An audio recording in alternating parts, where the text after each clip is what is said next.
after that dragon egg exploded all over my face, I officially hate dragons now. So let's slay some dragons in Astyanax, or Astyanax. Sounds like a punk band name like NoFX or MXPX, or Phoenix TX.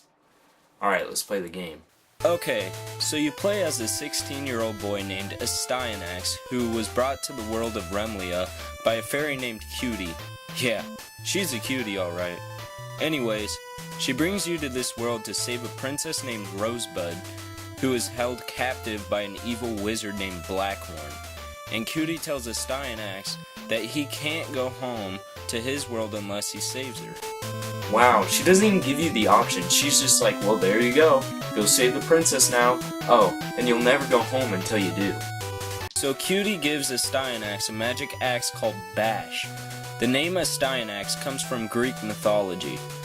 Astyanax was the prince of Troy. So now let's get on with the gameplay. It's a pretty good 2D side-scroller. The controls are fluent and the music is awesome.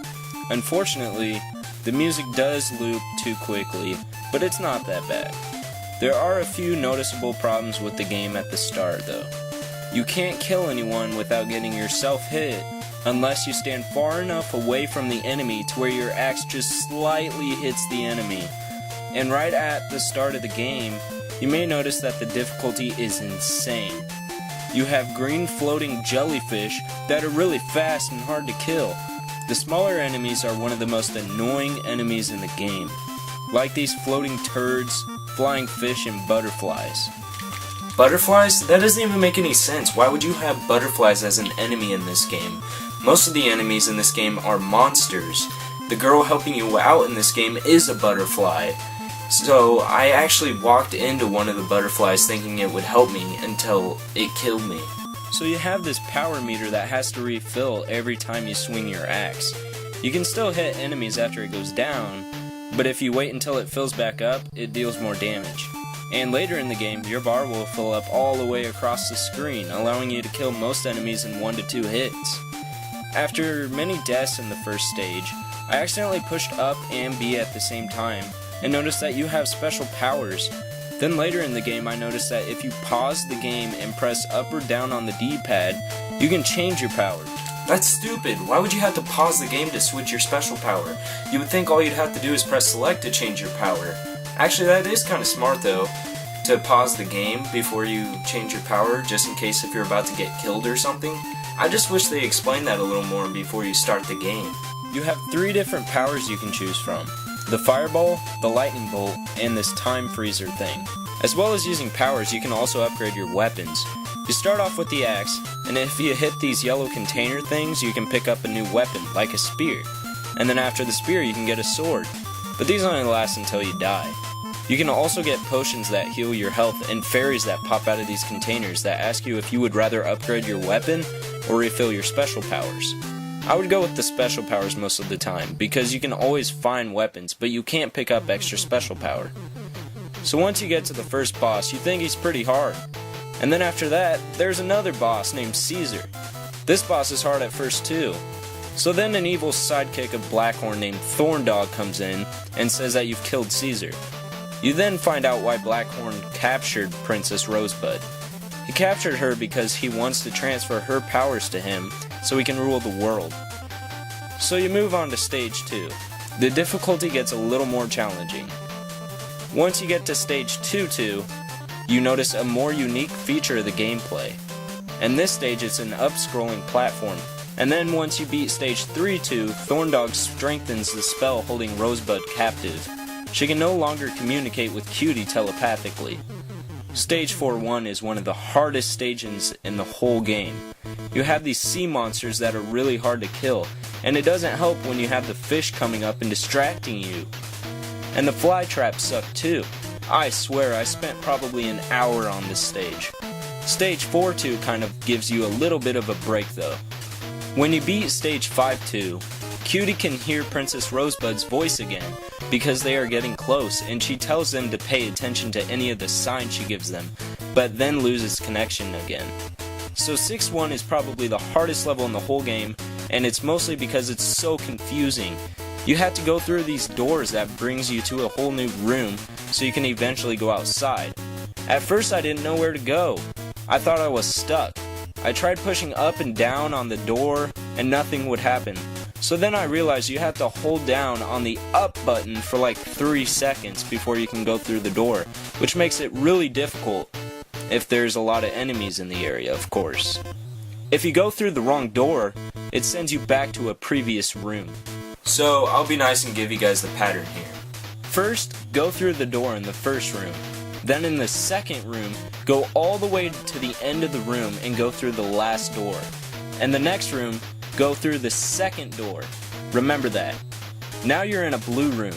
Go through the first door in this room. And no, I don't mean the door you came through. Now go all the way to the end of the room, again, like in one of the previous rooms, and go through the last door. Now you're in a red room. Go through the second door. Now this is the last room, so go through the last door again, and this will lead you outside of the castle.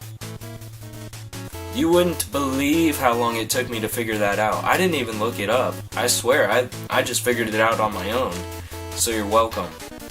Now you have to fight another boss who is kind of easy, but he's hard at first. But then, oh no, you have to fight Thorndog, and he's hard as shit. And if you die, you have to go through all the rooms again. So once you beat Thorndog, he tells you that if he dies, you have to die with him, and you get stuck. So Cutie sacrifices her life to save Astyanax. Then the final level comes, and it's about 1% less harder than the last level, just barely. You basically have to fight every single mini-boss you have already faced in the game again. After you defeat all of them, you go up to a room where Blackhorn is. So you start fighting him. And the first time I fought him, I was like, that's it? But then, oh god, here comes another boss. I'm guessing it's like a resurrection of Blackhorn. And he is by far the hardest boss in the whole game, Thorndog being second.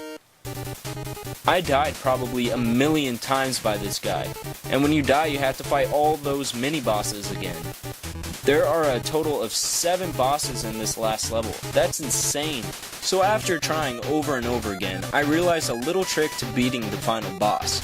Carefully beat all of the first 5 mini-bosses, and at this point you will be dying for health. Do not get the potion. Instead, skip the potion and go talk to Blackhorn. After you talk to him, the game automatically refills your health back up.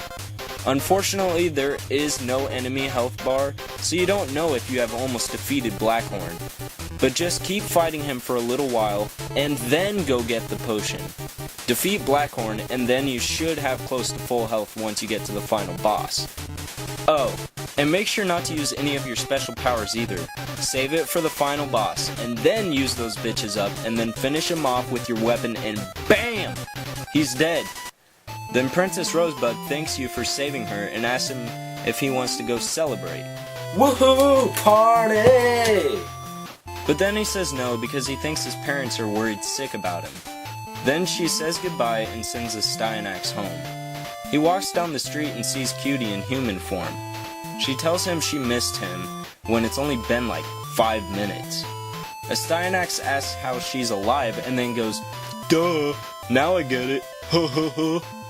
Princess Rosebud brought her back to life in return of Astyanax's hard work. Well, there you have it, Astyanax, another game to check off the list.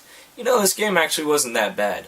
Something about these 2D side-scrolling platforming, 8-bit cartoony, fruity-looty, awesome adventure games just really means something to me.